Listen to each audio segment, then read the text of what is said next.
Live from New Delhi, you're watching DD India, India's voice to the world. I am Ramesh Ramachandran. Coming up in the next hour,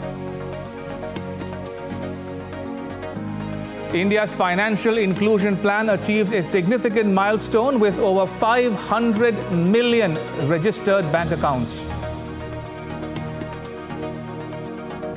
India's maiden solar mission Aditya L1 to lift off on 2nd September. It's the first space-based observatory-class Indian mission to study the sun. Indian Space Agency ISRO releases a graph of temperature variation on the moon's surface. Lander records a high temperature of 70 degrees Celsius. And Indian athlete Neeraj Chopra wins the javelin gold at the World Athletics Championships.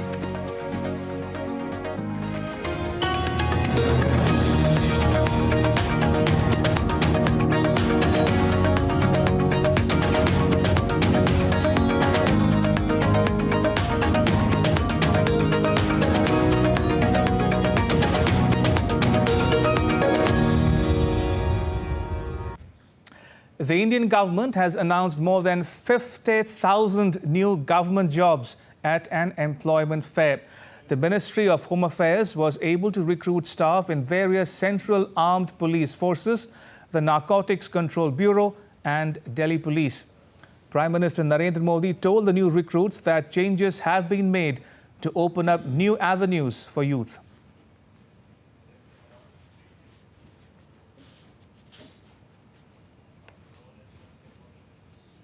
आज की पीढ़ी समस्याओं का टुकड़ों में समाधान नहीं चाहती, उन्हें स्थायी समाधान चाहिए।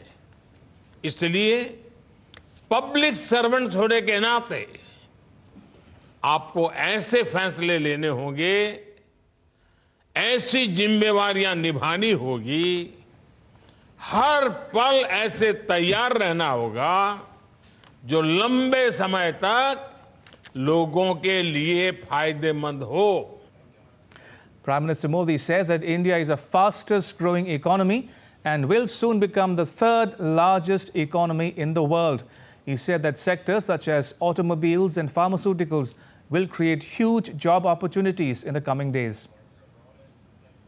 किसी भी अर्थव्यवस्था को आगे बढ़ने के लिए ये जरूरी है कि देश के हर सेक्टर का विकास हो। फूड सेक्टर से लेकर के फार्मा तक, स्पेस से लेकर के स्टार्टअप तक, जब हर सेक्टर आगे बढ़ेगा तो अर्थव्यवस्था भी आगे बढ़ेगी। आप फार्मा इंडस्ट्री का उदाहरण ले लीजिए। महामारी के समय भारत के फार्मा इंडस्ट्री की बहुत सराहना की गई। In a first of its kind, Chandrayaan 3 profiled the temperature of the soil on the moon's south pole. The Indian Space Agency ISRO was hoping that the temperature would be between 20 and 30 degrees Celsius on the moon's surface, but it's actually 70 degrees Celsius. The observation was made with the help of the Chandra's surface thermophysical experiment payload on board the lander. ISRO said the payload has a temperature probe equipped with a controlled penetration mechanism capable of reaching 10 centimeters beneath the moon's surface. As per the fresh data, the Pragyan rover came across a 4-meter diameter crater positioned about 3 meters ahead of its location. Now, an Indian space expert, Dr. Ajay Lele, says that the new findings will be thrown up as the rover conducts new experiments. The sensor on board of a lander has also taken certain temperatures by digging a bit deep into the soil. And the graph which has been given by ISRO clearly demonstrates the variations in temperature which are there on the lunar surface. These are early observations and only one set of observations. It's not possible to come to any definitive conclusions or draw inferences based on one observation. Based on more amount of temperatures and other related information, ISRO will be releasing certain amount of initial conclusions about the data which they are receiving. The director at ISRO's Space Applications Center in the western Indian city of Ahmedabad said that the observations present an analysis of the soil at the lunar South Pole, along with the temperature fluctuations up to 10 centimeters beneath the surface. चास्टे payload जो initial experiment किए हैं उसके जो नतीजे सामने आए हैं कि लगभग 8 से 10 सेंटीमीटर तक वो जा सकता है। तो 8 सेंटीमीटर तक के डेटा जो हमने लिए हैं उसके मुताबिक -10 डिग्री सेंटीग्रेड से लेके +50 डिग्री सेंटीग्रेड के अलग अलग डेटा 10 सेंसरों ने कलेक्ट किए हैं। Now, after the success of the Chandrayaan-3 mission, India's space agency ISRO is all set to launch its first space-based Indian observatory to study the sun. Aditya L1 will be launched on 2nd September. The spacecraft will lift off at 11:50 a.m. India time, that is 0620 GMT, from the Satish Dhawan Space Center in the southern Indian city of Sriharikota. Now, ISRO says that the spacecraft will be placed in a halo orbit around the Lagrange point 1 or L1 of the Sun-Earth system, which is about 1.5 million kilometers from the Earth. It's expected to take more than 120 days for the spacecraft to reach L1. The mission aims to provide crucial insights into various aspects of solar activities. It will carry 7 payloads to observe the photosphere, chromosphere, and the outermost layers of the sun, that's the corona, in different wave bands. And joining me is Dr. Shailesh Nayak, a former chairperson of Indian Space Agency ISRO. Dr. Nayak, welcome to DD India. Now, Chandrayaan-3 has reported back to the Earth that the temperature on the moon's surface is higher than anticipated, 70 degrees Celsius and not 20 to 30 degrees as was anticipated. What does it mean? No, the temperature and all basically requires to understand what kind of habitat you may have to make and what kind of because this is the first step. I think there would be many more experiments would be done to understand the temperature into various conditions. And this is the initial result. I think we have to wait for more detailed analysis. But my feeling is that it indirectly indicates that it could be habitated, because in Earth also there are many areas which have a temperature higher than 50 degrees, especially in summer. So there would be possibility of habitat, and once you know the temperature, the kind of habitat which you need to make also will give some idea. But this is very initial results, and I think we have to wait for more detailed analysis.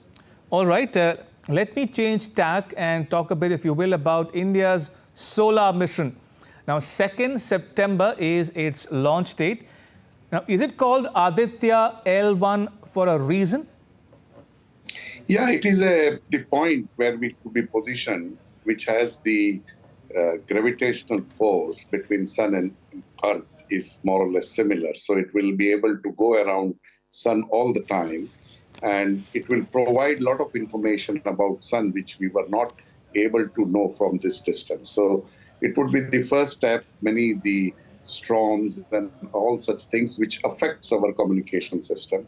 So apart from the basic understanding about the sun also would be provided by this satellite. Dr. Nayak, what will Aditya L1 actually do while orbiting the sun? What are its aims and objectives? The basic objective is that, we don't know much about the sun, especially the magnetic storm, its corona, how it is changing over a period of time. Because many times these magnetic storms, when it comes, the communication satellites get affected. So ultimately, if we know it well in advance, we may be able to develop some systems by which we can provide the information about this and do the necessary actions, if possible, to protect the satellites from the magnetic storms.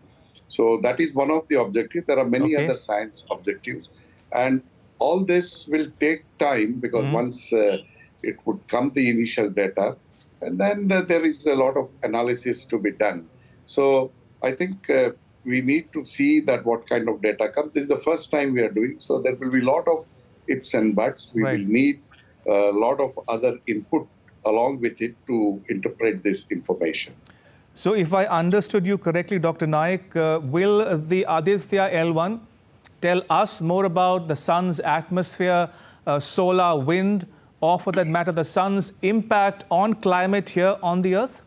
Yes, yes. It will provide the information on that about solar winds and many other things, which we do not have as of now. So it will definitely add to our current knowledge of the sun.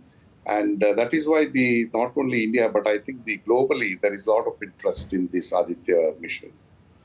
Dr. Naik, I'm sure many of our viewers watching this broadcast are wondering, how many countries have sent a similar probe into space to study the sun? I'm not very sure because how many, but this is, I think, the kind of payloads which we have. It's like the first time which we would be getting the information about sun. So is this the first of its kind anywhere by anyone, any country in the world? I won't say that way, but the experiments which we have planned, many of them are the first of its kind. All right. And finally, Dr. Naik, what next for Indian Space Agency, ISRO? What about a manned mission to space with the help of the US, we are told in 2024, or the Gaganyaan mission with the help of Russia? Gaganyaan is already planned next year, so I think that would be our own person with our own vehicle will be sent to the outer space. So this is all, I think, the beginning. We have to be more and more, this kind of expeditions have to be done to understand what we all need to do. So this is, I would say, a beginning of our exploration of the outer space and the planetary investigation. All right. On that note, Dr. Naik, thank you so much for joining us on DD India and sharing your thoughts with our viewers at home and abroad. Thank you for your time. Appreciate it. A day-long G20 India Agri-Tech Summit was organized in New Delhi on Monday. The summit discussed the role of technology in the field of agriculture and prospects for technology-based agriculture in the future. The India Agri-Tech Summit saw people associated with startups and agri-industry. Technology can be employed at all stages of the agriculture and food systems. Ladies and gentlemen, production, processing and marketing are all critical. Digitization and fintech services with rural digital inclusion in a comprehensive manner and at a scale will promote resilient agri-food system and value chain. In our rapidly evolving technological landscape, the availability of data is an indispensable foundation for the dissemination and efficacy of any technology. Still to come on DD India News Hour. India's financial inclusion plan, known as Jan Dhan scheme, completes 9 years. More than 500 million bank accounts opened.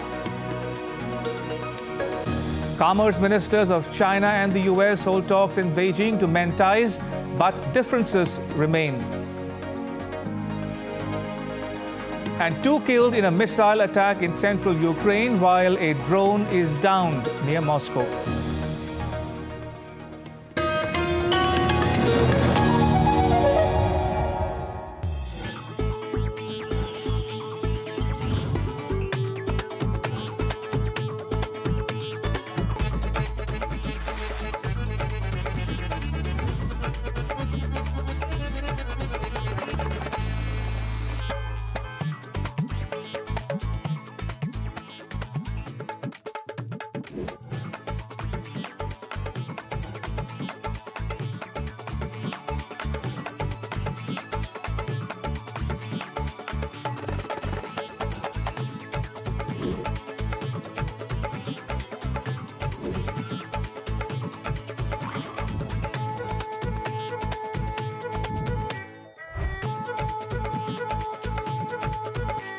Welcome to Jaipur.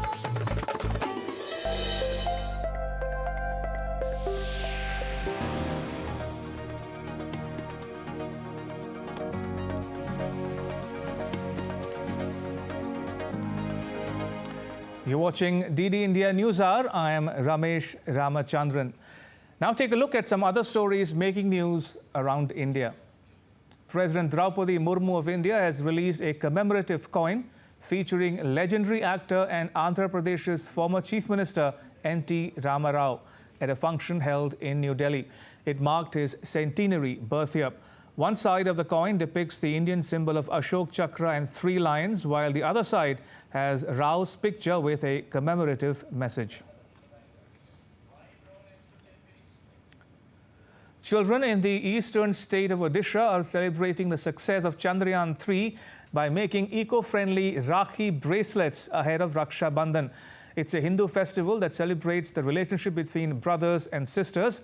Raksha is Hindi for protection and Bandhan means bond. On this day, sisters tie a Rakhi, which is a lace or bracelet, on a brother or someone she considers as one. In India's southern city of Chennai, excited motor enthusiasts were stoked as a vintage car exhibition with 68 cars and 20 bikes rolled into town. The exhibit showcased vintage models of Rolls-Royce, Bentley, Austin and Jaguar. Auto enthusiasts rejoiced as they relived the nostalgia and also took pictures with the classic beauties. Rain, flash flood and landslide have caused destruction in some states of India. The India Meteorological Department warns of heavy rainfall in the states of Arunachal Pradesh, Assam and Meghalaya on Monday. The northeastern state of Assam, the Brahmaputra River has crossed the danger mark and forced people to leave their homes.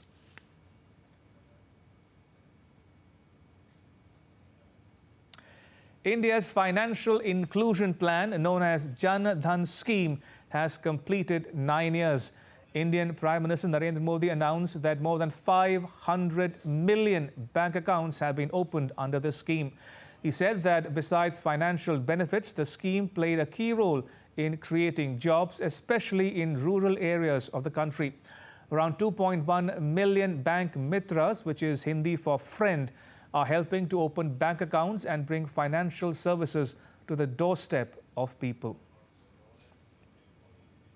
9 साल पहले आज के ही दिन प्रधानमंत्री जन धन योजना launch की गई थी। इस योजना ने गांव और गरीब के आर्थिक सशक्तिकरण के साथ ही रोजगार निर्माण में भी बहुत बड़ी भूमिका निभाई है। 9 साल पहले देश में बहुत बड़ी संख्या में लोगों के पास बैंक खाता ही नहीं था। बेचारों ने बैंक का दरवाजा नहीं देखा था। लेकिन जन धन योजना के कारण बीते 9 वर्षों में 50 करोड़ से ज्यादा नए बैंक खाते खुल चुके हैं। इस योजना से गांव गरीब तक सरकारी लाभ सीधे पहुंचाने में तो मदद मिली ही है और साथ ही महिलाओं, दलितों, पिछड़ों, आदिवासियों के रोजगार और स्वरोजगार को इससे बहुत बल मिला है। DD India's Debyendu Mondal spoke to Indian Financial Services Secretary Vivek Joshi. Take a listen. As India celebrates 9 years of Jan Dhan account, we have crossed about 50 crore accounts in this segment. This was launched by Prime Minister Narendra Modi about 9 years back. I am joined by Finance Secretary Vivek Joshi ji. Welcome to DD India. How do you look at the reasons for this scheme to be such a grand success? In the last 9 years, I mean, we are touching 50 crore accounts right now. So what are the reasons behind this success?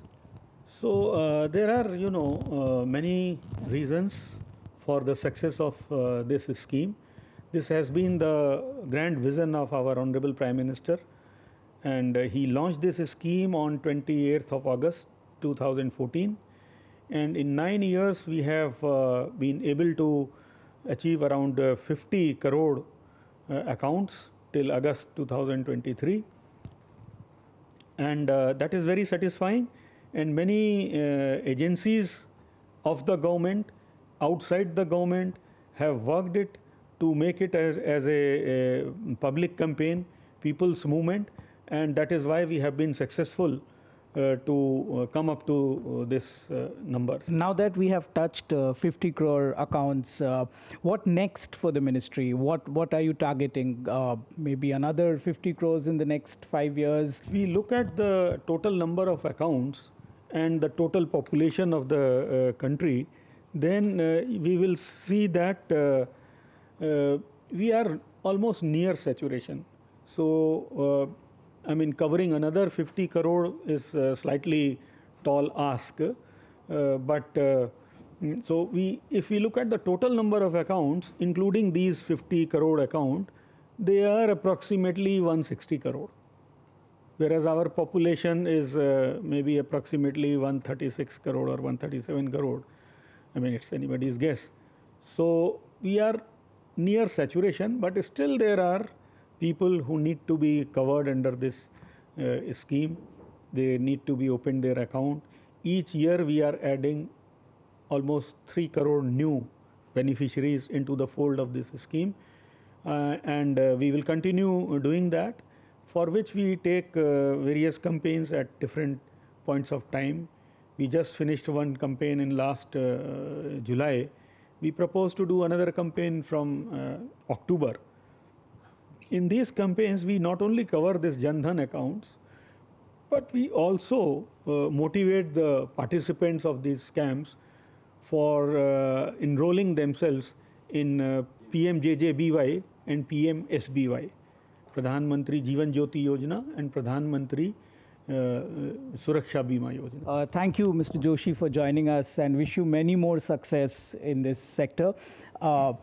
And we at DD and India also wish that this Jan Dhan account, which is a noble cause taken up by Prime Minister Narendra Modi to include the marginalized section into mainstream banking and financial services.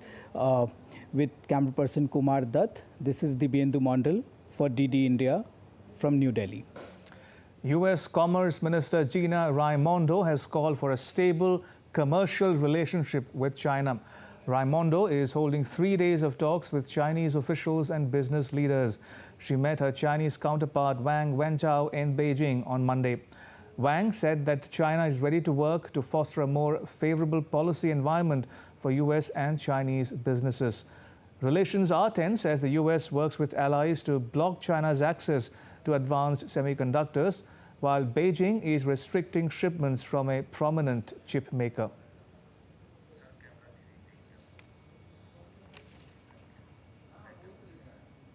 DD India's Chris Gilbert gets you more from Tokyo.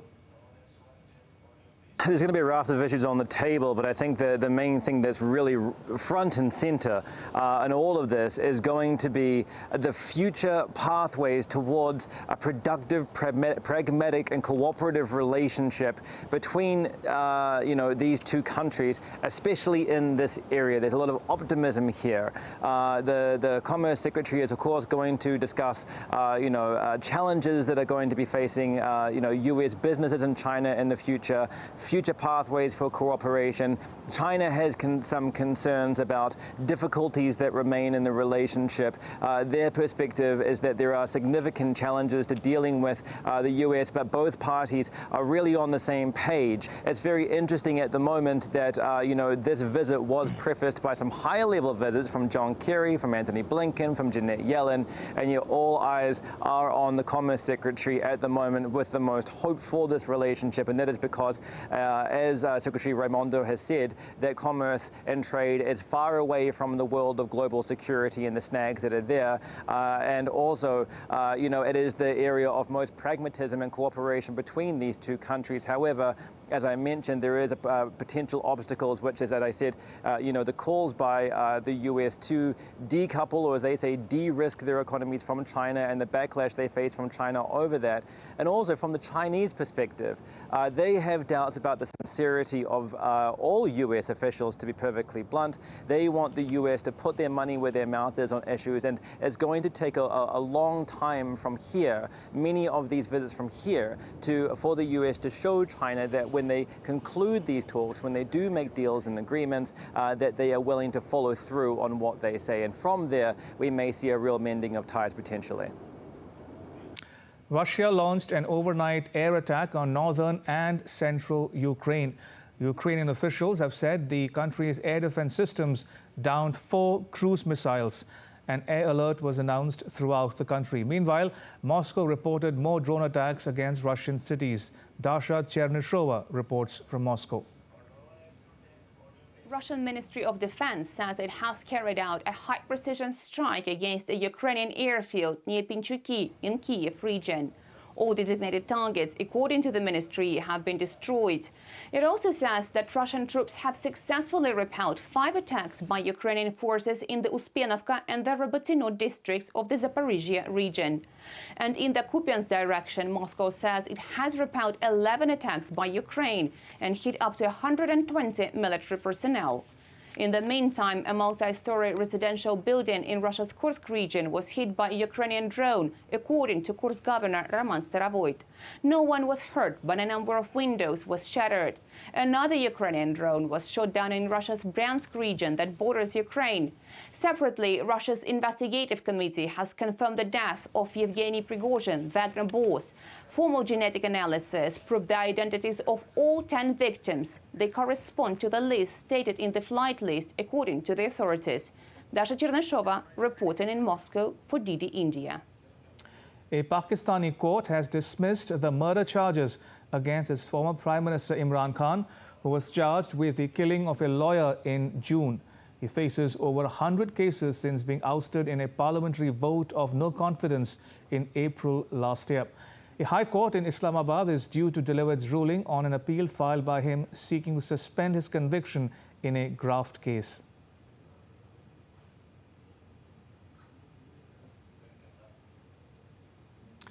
The founder of tech company Foxconn will run as an independent candidate in next year's presidential election in Taiwan. Terry Goh stepped down from the company in 2019. His political ambitions stem back to the same year when he also launched a bid for president. Taiwan's richest man later withdrew after he was unable to secure the nomination from the country's primary opposition party.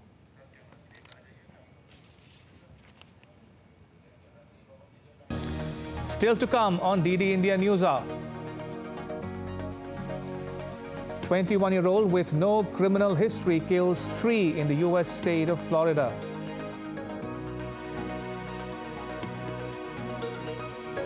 Japan cautions its citizens to take precautions when visiting China after Fukushima water row. And Sri Lanka celebrates a festival of the tooth to honor Lord Buddha.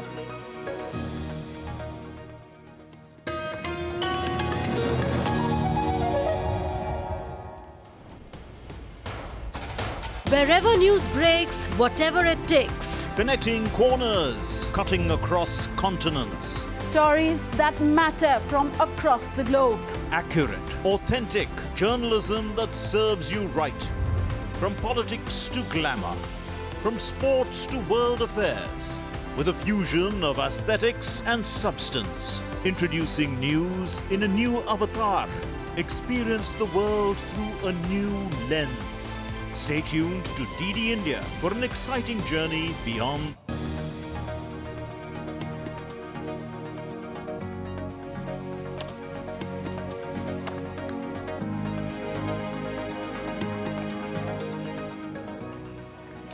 You're watching DD India News Hour. I am Ramesh Ramachandran. A quick recap of the headlines.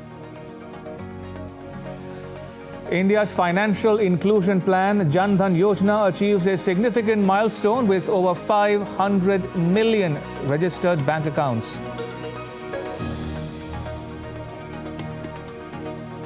India's maiden solar mission Aditya L1 to lift off on 2nd September. The space-based observatory will study the sun's atmosphere. And Indian athlete Neeraj Chopra wins the javelin gold at the World Athletics Championships.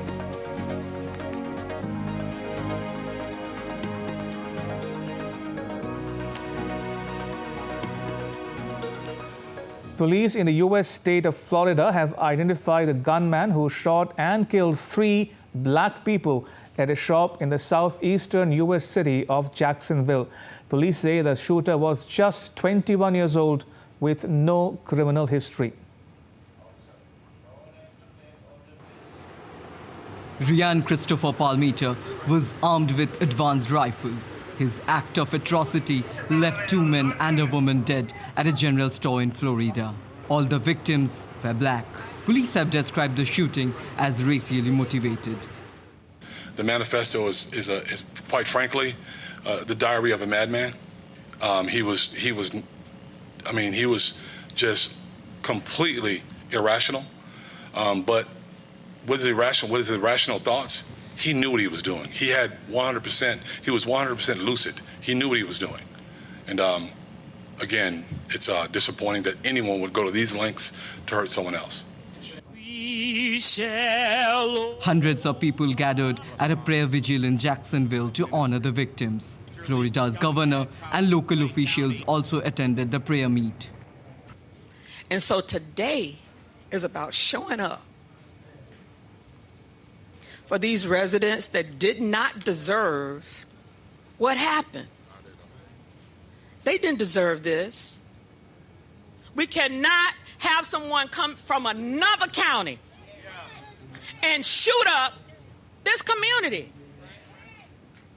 It ain't no black on black crime. It's a hate crime. US President Joe Biden says white supremacy has no place in America.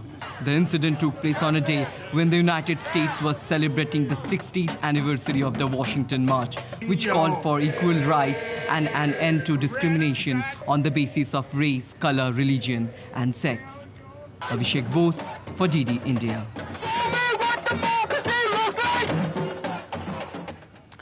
Japan has asked its citizens to take precautions when visiting China. It follows reports of Japanese citizens being harassed during protests over Fukushima's radioactive water release. Japan's Chief Cabinet Secretary Hirokazu Matsuno called the harassment regrettable. A lot of harassment phone calls regarding the Fukushima water release, believed to be originating from China, are occurring in Japan. Many similar cases are occurring at related facilities in China. These developments are extremely regrettable and we are concerned. Meanwhile, protests continue in South Korea demanding action over the release of the treated radioactive water. People opposed to the move gathered in Seoul. Japan began dumping the water last week despite objections both at home and abroad from fishing communities and others worried about the broader environmental impact. In Sri Lanka, the 10-day-long annual Kandi Esala Perahera, or the Festival of the Tooth, is being celebrated with religious devotion at the Temple of the Sacred Tooth Relic in Kandy. The Tooth Relic of Lord Buddha is a connecting link between India and Sri Lanka, where it is worshipped as the living Lord Buddha. DD India's Ahmed Muin Farooqi reports. The annual Kandi Esala Perahera is being celebrated with devotion at the Temple of the Sacred Tooth Relic, or the Dalada Maligava, in Sri Lanka's Kandy. The sacred tooth relic, which is believed to have mystic powers, was brought from India roughly in the 4th century CE, and since then it is being worshipped in Sri Lanka as the living Lord Buddha. Devotees have reached Kandy to catch a glimpse of the tooth relic during the 10-day-long annual Perahera. As per some accounts, the Perahera concept became popular during the reign of Emperor Ashoka. The celebration, which culminates on Nikini Poya Day, involves daily processions and features combined traditions involving various devalas, dances, performances from drum beaters, whip crackers, and magnificent tuskers atop whom the sacred casket is moved.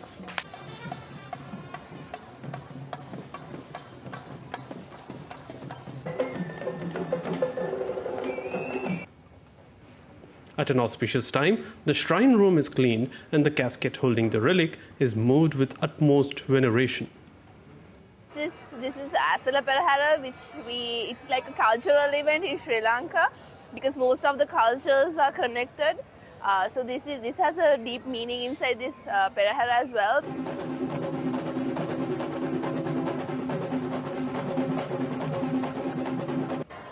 The festival of tooth, or Kandy Asala Perahera, is the most apt symbol of the shared heritage of Buddhism that binds India and Sri Lanka. The sacred tooth relic of Lord Buddha that was brought from India has been integral to the devotion of people, and this devotion is best seen through this Perahera. For DD India, Ahmed Moin Faruqi from Kandy. And now take a look at some more stories making news around the world.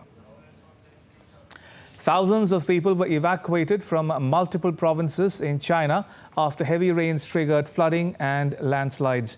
Weather forecasters have issued warnings of more torrential rain and flash floods over the next 2 days. Super Typhoon Saola, which is making its way across the South China Sea, is expected to make landfall at the Guangdong province in the coming days.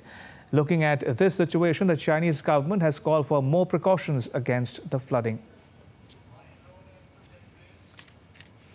Japan has delayed the launch of a rocket that was to carry a moon lander into space, citing strong winds.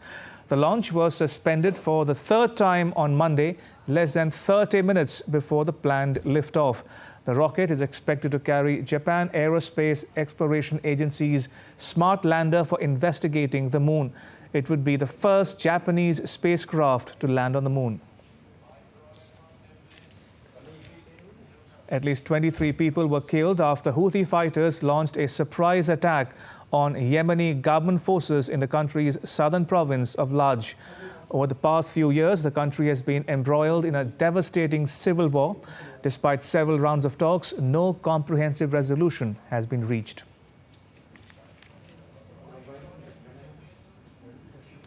A 3,000-year-old tomb has been unearthed in Peru. Archaeologists called it the Priest of Pacopampa, named after the archaeological zone where it was uncovered. The tomb was covered with 6 layers of ash and decorated with ceramic bowls.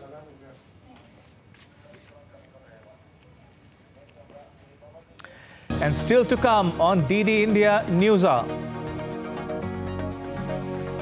Indian athlete Neeraj Chopra makes history, wins India's maiden gold at the World Athletics Championships. The Cricket World Cup trophy reaches Uganda on its journey around the globe.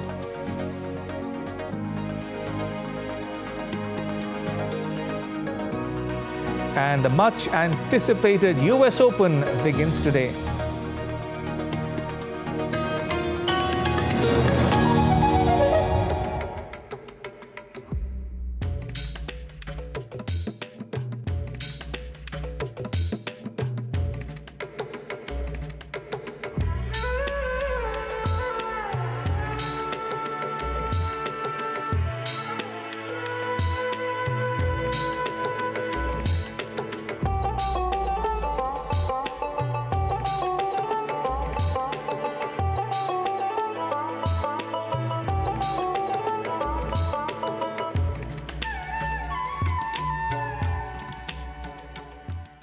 Namaste India. Namaste land.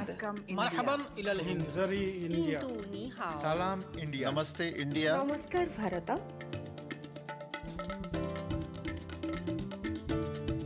Muy India. Nahnu Hunud. India. Ma Hindi Hasti. Mung Hindian. Salam Hindustan. We are India.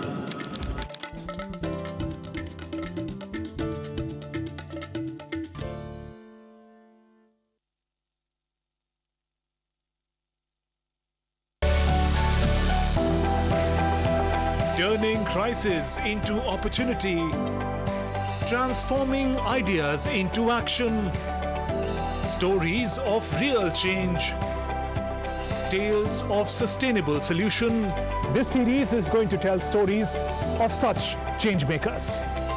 Watch Change Makers on DD India.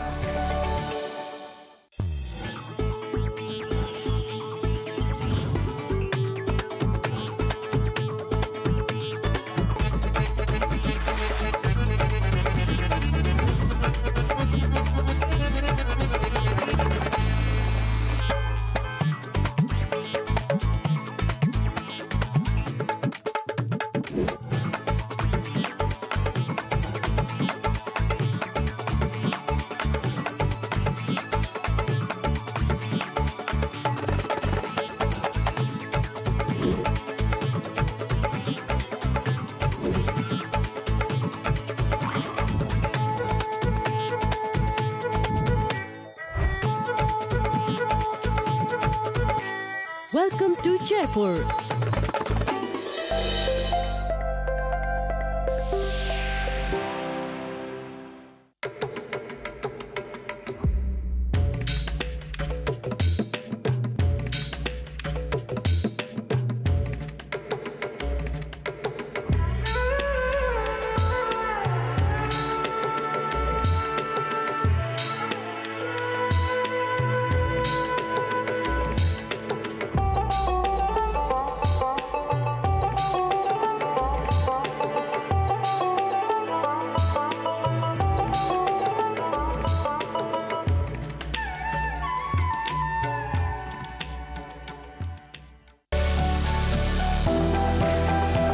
Turning crisis into opportunity, transforming ideas into action.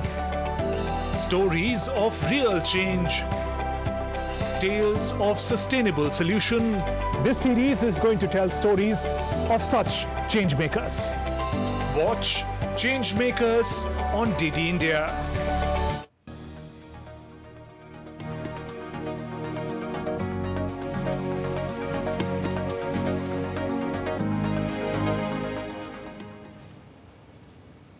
You're watching DD India News Hour. I am Ramesh Ramachandran. And now to all the news from the world of sport with Deepika. Deepika, over to you. Thank you and good evening, Ramesh. We will talk about the golden delight that India is celebrating since yesterday night as Neeraj Chopra has once again bagged gold medal. So India's golden boy Neeraj Chopra has won the gold in the Olympics, that we are already aware.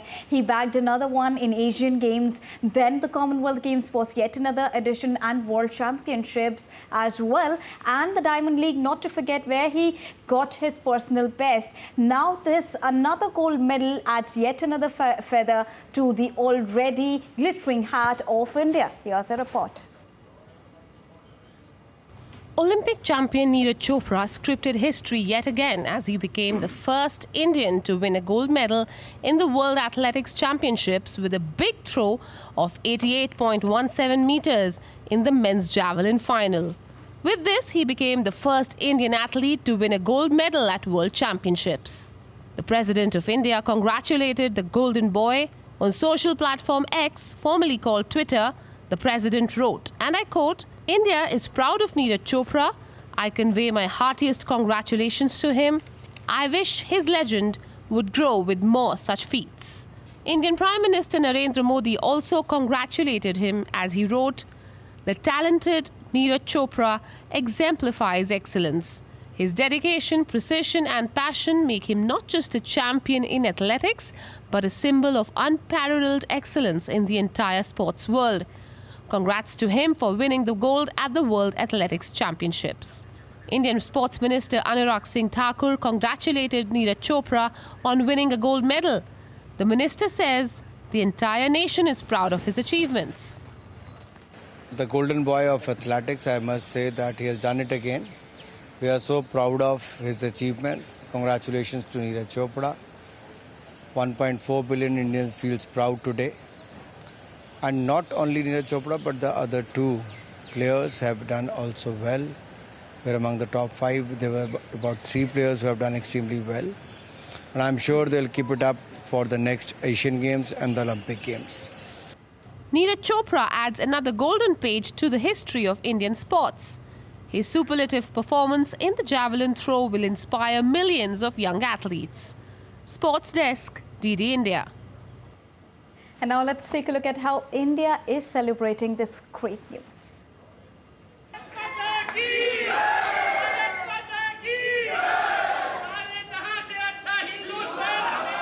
As soon as Neeraj secured historic gold, a sparkling wave of jubilation across the nation. From his immediate family to eminent figures in the Bollywood and sports world, wishes and congratulations poured in for the extraordinary feat. Neeraj's father and grandfather were among the first to congratulate him, beaming with pride as they shared their happiness over his remarkable achievement. Their unwavering support and encouragement were pivotal in shaping Neeraj's journey to victory.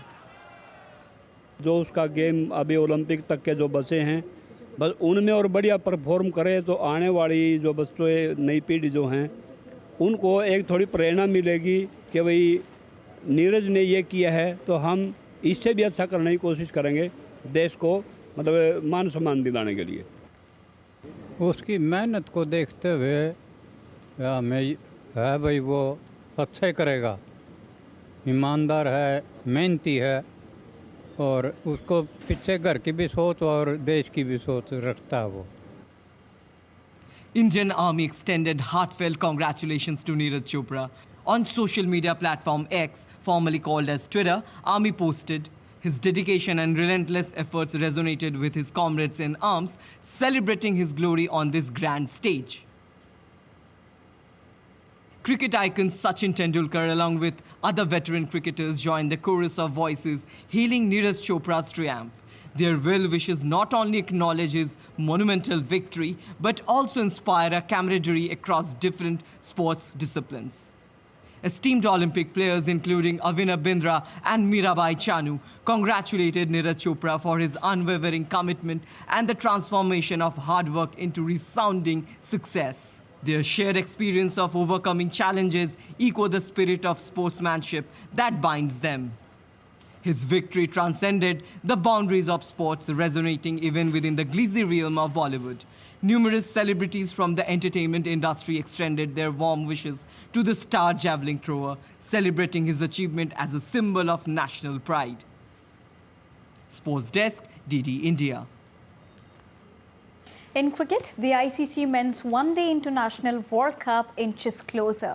Host India's campaign will start on the 8th of October in Chennai against Team Australia. The final will be played in the world's biggest stadium, which is Ahmedabad. India will host the 45-day-long event at 10 different locations. The ICC Men's Cricket World Cup 2023 will begin on October 5th as England will face New Zealand in the opening match. India will host the 45 days long event at 10 locations. The showcase tournament will feature a total of 10 teams. The top 4 teams advance to the knockout stage and semi-finals after each team plays the other 9 teams in a round-robin style. Hosts India's campaign will get underway on October 8th in Chennai against the 5-time World Cup champions Australia. Key fixtures. Apart from the cracking opening encounter and India's face-off with 2019 semi-finalists Australia, the tournament is filled with a host of crucial clashes. The much-anticipated India-Pakistan clash is scheduled for Sunday, October 15th in Ahmedabad. Their last encounter in the 2019 World Cup was a high-scoring affair, with India achieving a huge victory in Manchester. Pakistan will face Australia in Bengaluru on October 20, while England clash against South Africa the next day in Mumbai. Australia face their arch-rivals England on November 4th in Ahmedabad. Knockout stages. The first semi-final will be held on Wednesday, November 15th in Mumbai, and the second semi-final will be held the following day in Kolkata. Both semi-finals will have a reserve day. The final will take place at the Narendra Modi Stadium in Ahmedabad on November 19th, with November 20 slated as the reserve day. All 3 knockout fixtures will be day-night affairs. Tournament venues. There will be a total of 10 venues across the country for the World Cup. Guwahati and Thiruvananthapuram, in addition to Hyderabad, will host the warm-up matches from September 29 to October 3rd. Guwahati will be hosting a World Cup warm-up match for the first time, giving a boost to India's Act East policy, an effort by the Government of India to cultivate extensive economic and strategic relations with Southeast Asia. A total of 10 venues, Hyderabad, Ahmedabad, Dharamshala, Delhi, Chennai, Lucknow, Pune, Bengaluru, Mumbai and Kolkata will host the tournament. The final match will take place at the Narendra Modi Stadium in Ahmedabad. Sports Desk, DD India. On to tennis, and in the exciting backdrop of the final tennis major of 2023, the US Open promises a thrilling start, with defending champion Iga Swiatek leading the charge on the iconic Arthur Ashe Stadium. Novak Djokovic will aim to make his mark after missing the previous year at this edition of US Open. And former champion Bianca Andreescu and number 2 Paula Badosa will miss this year's last Grand Slam because of an injury.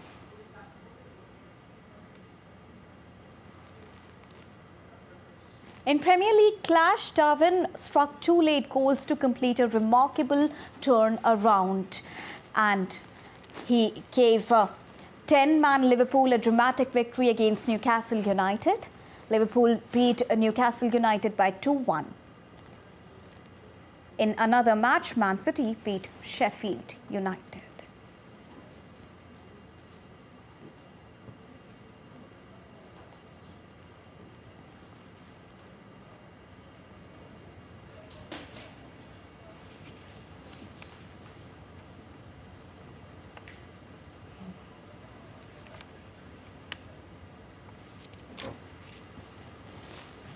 So those were all the top updates from the world of sports. Back to you. In fact, I was wondering, Deepika, that India's performances in chess, badminton and now athletics means they bode well for Indian sport going forward as well. And this month of August has been really brilliant, including the Chandrayaan 3. And one wishes that India brings home the ICC World Cup trophy as well. Absolutely. Great. Moving on, heavy rains, powerful winds and floods are being witnessed in different parts of the world. From the US to Europe and Asia, many countries are grappling with a very wet summer. DD India's Mihir Maikuri has more. Tropical storm Idalia is strengthening into a hurricane and is headed towards Florida in the United States. The region is now bracing for what would likely be a powerful storm, bringing strong winds, heavy rains and floods. Florida's government has issued warnings to residents along the Gulf Coast, urging them to remain vigilant. States of Georgia and North and South Carolina are also on high alert. Now, with respect to Tropical Storm Idalia, it is currently 80 miles off the coast of Cozumel with 35-mile-per-hour winds. It will become a hurricane by late Tuesday afternoon, so Floridians along our Gulf Coast should be vigilant, even if you're currently outside the cone, and indeed you could see impacts if you are in a place that's outside the cone. Parts of Europe have been hit with strong winds and heavy rains as well. In northeastern Spain, regions like Mallorca and Catalonia have been reeling under strong wind gusts of up to 100 kilometers per hour. Parts of Asia too has been gripped by weeks of heavy rains and floods. In China, hundreds of residents were evacuated after heavy rains triggered flooding and landslides. Yedu, a city in Hubei province in China, has issued a red alert, the most severe warning in China. In India, the Indian Meteorological Department has predicted heavy to very heavy rainfall in the country's northeastern states of Arunachal Pradesh, Assam and Meghalaya. Assam is already receiving heavy rainfall and the river Brahmaputra has already crossed the danger mark in the city of Dibrugarh. Mihir Maikuri reporting for DD India. And that's all for this edition of DD India News Hour. But let us know your thoughts on the news of the day. You can connect with us on Facebook, X, formerly Twitter and Instagram. We'll be back with more news as it breaks here on DD India. I'm Ramesh Ramachandran. From all of us here in New Delhi, thanks for watching DD India News Hour.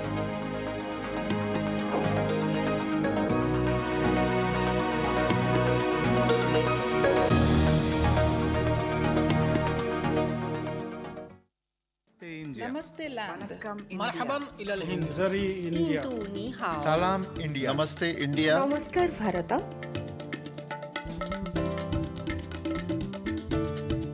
Мы Nous India. sommes land.